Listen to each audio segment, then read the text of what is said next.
Tell us the situation with this common toad, then. Well, it's a bit of a terrible time to be a toad in some parts of Britain at the moment. We think about half of populations in the south and east of England are declining pretty steeply, so it's yeah, tough times.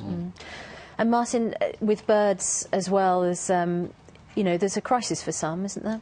Yes, it's a very similar story across many of our wildlife groups, really. So we know that there are now 44 million fewer breeding birds today than there was when I was a child. And I think Jim and I were chatting beforehand today. We were both born in 1970, and that's the year when most of the declines start. And it's all been happening on our watch. And so common species which, you know, very much part of our cultural landscape, nightingale, cuckoo, turtle dove, these are species which are really dramatically declining today. There have been some success stories, for instance, the reintroduction of the red kite, and yesterday we were looking at cranes, actually, and the first crane egg in the southwest of England for about 400 years. So what lessons can we learn from those examples that might help other types of bird or wildlife? Well, I think the first thing that Jim and I would both agree is that conservation can work. So the red kite example is an example of a successful reintroduction, as is crane.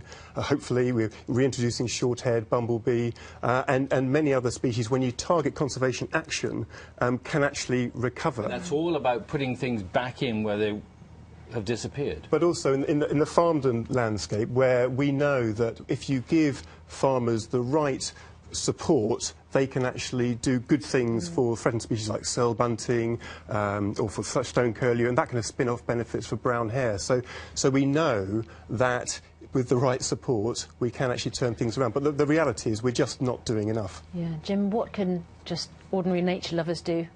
There's a whole host of things that people can do. Even if, you know, you've got a small back garden, you can create a pond, and you might get creatures like this turning up in it.